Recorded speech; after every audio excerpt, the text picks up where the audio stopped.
Today's guest is Nick, a young man who has struggled with addiction, and this is his journey.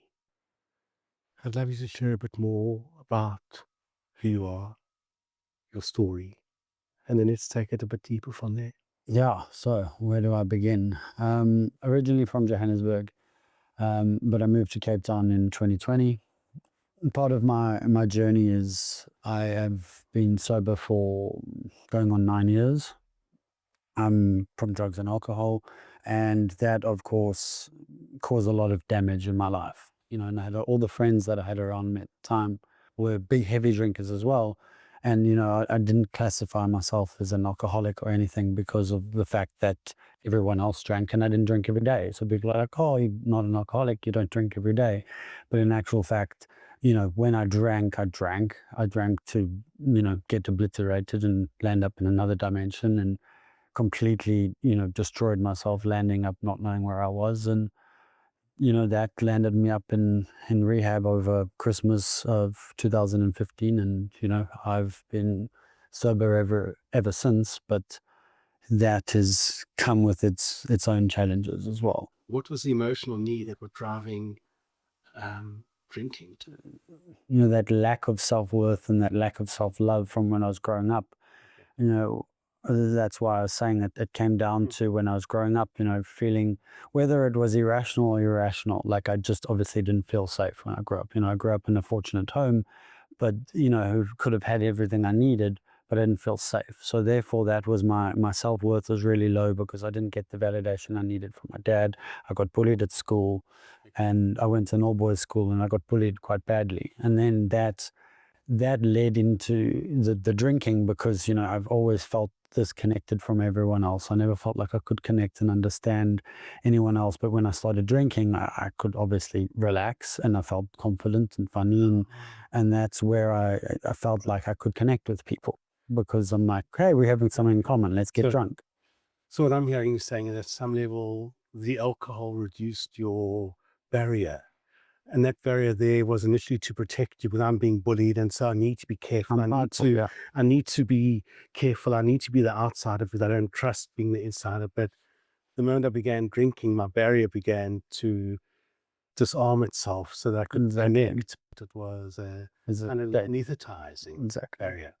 Just wanting to escape. And that's when it gets to the point where it gets, quite bad, because from the first few times I drank to like oblivion. My body couldn't handle it, and I would black out, pass out. And, probably from the first 3 times, but because the first 3 times I drank at the age of 17, but because everyone else around me was drinking. And of course, like everything in life, we attract what we are. That was a new normal. Yeah, because, like if I go and drink a certain way, the people that don't drink like me are very going to quickly say, no, you're too much. So what does that mean? That means I'm going to attract the hardcore party animals. Okay. So that's what happened, right? So like I wasn't friends with guys that I went to school with. So all the friends that I met after school was, primarily when my drinking started, were party animals, right? So then I'm like, I'm not that bad. They're drinking, it was just complete carnage. And so wanting to escape. And I can hear that boast factor coming out of, I outdrank you, or let me match you in my ability to down this, to drink this, to the kind of masculine rivalry being expressed expressed through the bottle. Exactly. I was going to ask, is that the only addiction that you've got? That's primarily why I said, it's come with other issues. I thought that just, like a lot of people think, I thought that just getting sober is going to make everything better, right? But, I've come to realize that drugs and alcohol are not the problem. They were what I used to escape and feel better from the pain deep down. And when I got sober, I realized that there was a much deeper problem there that I guess I kind of always knew it existed, but it got really, really bad once I got sober. And that was, that need for validation from women. Sex and love addiction. I don't really identify as a sex addict because that was never really my it kind of made me uncomfortable, and I always needed it to feel special with someone. But I landed up, especially after I got sober, um, I formed a bit of confidence after a horrible breakup, and just feeling more and more empty came about through a very painful journey of realizing that it wasn't the drugs or alcohol. It was a deep fear of being alone, and that's when that need for validation and love came a huge part of my life, just chasing that because I just felt empty and I felt misunderstood. I want to slow down. So after a breakup and after the trauma of the breakup, and of course men don't feel, do we? That's what we're told is we don't feel, and so in the trauma of the breakup, your way of soothing yourself, your way of dealing with those feelings that were buried deep inside of you that you didn't necessarily know how to express, was that you were dating 3 women on the same day. Yeah. Yeah. It just became an endless cycle of just wanting approval. wanting approval. But because, after that breakup, it took me to basically a childlike state of what happened at school, where I was like bullied a lot. Like friends would kind of like pull me in, and then they would just bully me. So, and was that trauma bond of that relationship. So I was just completely empty. So all I was craving was some kind of attention or validation. Because if you can accept me and you can validate me, I can validate then I can validate myself. So Although it was a 5-minute validation. It was that 5-minute validation of, Nick, you're great, cool. like, that's why I said that the sex part for me wasn't really that. It was just, say you want to see me again, say you want to hold my hand, say you want to whatever. And that's what I was craving, and it was soul destroying. I was empty because the days I didn't have dates or I was alone, I wanted to die. I wanted to cry. I would cry and wanting to die. I know from my journey that I'm a human, and part of being human is part of being a herd animal. Mm. And part of being a herd animal is being touched, being seen, being felt. I'm going to say growing up by my mother, by my father, by even the black domestic Maggie who raised me. I call her my second mother. Mm. She was such an important, in fact, she was maybe more important than my mother was, in that loving, soothing touch that helped me regulate, that helped me understood, that helped me be able to have a foundation to grow into the world, to go into the world. And I'm just hearing how adult Nick desired that, lacked that, was starved of that, Mm. even though you came from this privileged, wealthy, white class home that had everything. Everything, yeah. Just how much of that family, that soothing love was lacking. Yeah. It's really beautiful to be able to understand that so often we judge people with all the will that, what are their problems? And I'm just hearing how difficult your life's journey has been because that grounding wasn't what it should have been or could have been. Hard to understand at the time, but it's one of those situations where I now wouldn't change it for the world, because I've through an immense amount of pain have grown immensely into, I kind of describe it as though I've been reborn several times. I've died, I've killed off several versions of myself multiple times, and I've now slowly becoming the person that I want to be. And you know, I think it was actually 2 days ago would be exactly 2 years that I've been single and celibate. Whereas, you know, 2.5 years ago, I couldn't even imagine doing that for 2 weeks, and now I'm slowly becoming the person that I want to be. And just because I faced that withdrawal, and when I was in that treatment center, it literally was a withdrawal. It was the hardest thing I've ever been through, getting pushing the phone away and not chasing women whilst I was in the treatment center, asking women out on dates when I'm in the treatment center. But I'm saying, hey, I need help with this graphic designer. I need a stylist, and I'm asking them out on dates because I just couldn't stop it. But that paradox of being in both worlds, of holding awareness that this is not serving me, or but yet that desire to want it, but it's not serving this. I mean, must have been hell. It was chaos. I would look at my phone for the first 4 months of that process and say, what's the point of having my phone? Might as well throw it away. If I can't talk to women, I might as well throw it away. And that's the sad part that I see about so many people today, jumping from one relationship to the next and dating apps. And, all my whole life was centered around how I would be perceived to women, the things I did, the things I said, the things I wore, all the places I traveled to. I traveled for 2.5 years, and, the places I went to were guided by the woman in the place. And they become really good pickup lines of, Exactly. hey, I'm this exotic traveler. I've just been on Greek Isle, the Mediterranean, and now I'm in Spain, or whatever, Bali, or whatever it is. It becomes quite a Yeah, it's desirable, but eventually, that behavior caught up with me, So and I was empty. yeah. And So what I'm really hearing is that intimacy doesn't necessarily mean being free spirited, being in an office job. Intimacy really begins with intimacy, and it begins to with, me, I see, yeah, no matter where I am.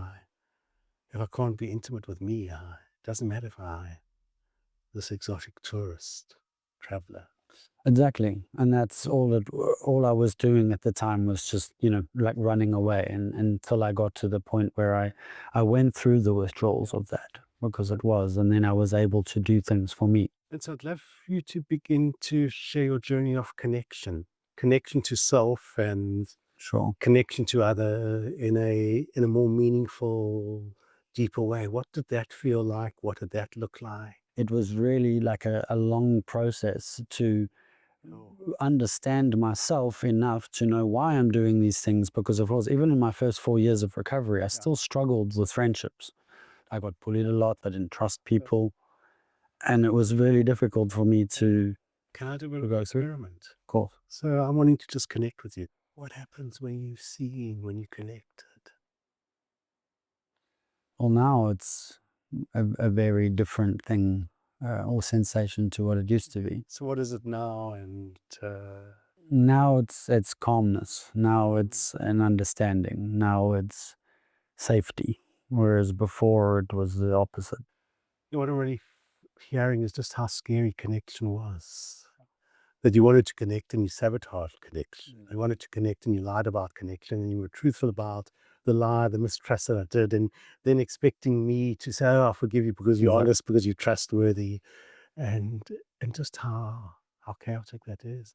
And I'd love you to explain what it feels like now, so it gives people a sense of the journey if they see themselves in that chaos, in that disconnected state of, okay, so it's worth it because this is where I can experience it. So I'd love you to just share with what it is now. Yeah, what it is now is self-trust, self-love, self-understanding. So if you had to ask me 2 years ago or 2.5 years ago what I did for fun or hobbies or passion, I couldn't give you an answer. What do you do for fun? And so back then Now, I want to know now. well, back then I would have said work. Now, because I took my prime objective away, which is chasing women, and I was able to focus on developing connections with men, because I, I I can't be alone my whole life. So I've put all that energy in developing friendships with men, and I came to realize that my issues wasn't really with women, it was with men. I was afraid of men. So I was very scared of developing friendships with men. And once I was able to do that, I was then able to develop interests. And now, to answer your question, I surf a lot, play paddle, trail run, yoga, meditation classes, cold dips. There's a lot of Okay. things that I now enjoy. Active. Very, Yeah. very. So I need to be a bit of a stirrer. And so I'm going to say that the moment you say that you are building friendships with men, there's a part of me that wants to lean back, that wants to be kind of saying, oh my God, you mean you gay? Or so just describe what is the value of your friendship with men. Yeah, just share what is the beauty of having male friendships. That's a very good question. And, I've actually sort of joked about it in the past, where, I've said things like, I used to run towards women and now run towards men. And I say that in the sense that, in a joking way, because it, obviously, I think that's probably part of my personality to make like jokes about it. But it was mainly just because, I took women out of my life and I needed to, develop relationships with men, but yes, friendships with men. Yeah. And I came to realize that, I always thought I had male friendships, but they were very shallow, but shallow by design, right? Because I was really bullied a lot. Yeah. So if I've got some friends here that I can call up, hey, what are you doing? Go hang out. But I didn't bring them close enough to hurt me. So then through this process, I've now been able to get vulnerable with other men on a friendly level. But it also made me realize that it takes a long time to develop a friendship. And because I had so much more free time, let's say like 80% of my day was freed up because I wasn't, chasing women. And I had a lot more time to nurture those friendships with men and realizing that, if I want to make a friendship with someone, I'm probably going to need to put in the effort, most of the effort at first, until it balances out. And, that's when I saw the beauty of it. And because I've now got a community of men around me and many male friends that I've made around the world, and also here in Cape Town. And that is where my life is taken off and really blossom into something, because I have a community of friends. And, in one of the fellowships that I'm in, We can reach out and saying, let's Exactly. go for a walk, let's go Exactly. for a surf, let's go for a coffee, whatever that is that you, once again, we herd animals, we need that companion, we desire that companion.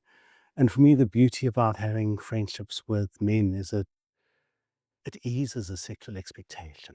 Exactly. That at some level, the boundary between you and I are a lot clearer. Exactly. We're friends, we're buddies, and that's where it is, and that's where it goes. But when I meet women, there still is that ambiguity. There still is that uncertainty within me of what is it, what isn't it, will it, Exactly. won't That it, question. and so it's there's this like ambiguity that is very often there.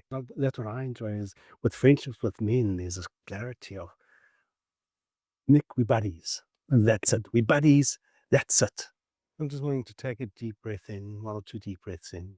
Just to feel into yourself and just to feel the sensations, the feelings, the movements that are happening in your body. And I can feel that as I'm talking, I can feel my stomach is a bit tight. And so my stomach is tight. I don't need to judge it, but I'm just holding awareness of that. And what I'd like to do is just slow down into vulnerability. And what is vulnerability? I mean, so it's such a scary word or scary place for so many people. And what is vulnerability? You've mentioned it so many times. To me, it's being able to be open and honest about myself and my feelings and my experiences, and to be open about them in a very honest way and not be afraid of it. To like radical acceptance and ownership. It's about being able to share that part of you that we're too embarrassed to share to the world. And of course, I mean, nobody knows about this, and nobody knows about about low self-worth. And gee, was that guy over there doesn't suffer from self-worth. But the moment I begin talking about my self-worth, I discover, you've got it too, and you've got it too. And in that there's a support, there's a camaraderie of Everyone has their struggles. Everyone has their traumas or their insecurities. And and what I've found is that through this process of my recovery process, and there's been different phases of it, and each phase has kind of had good highs and then like really deep lows. But through each phase of that, there's a deeper understanding. oh, how I love these beautiful, deep, vulnerable conversations. They move me so deeply. Looking forward to seeing you next time.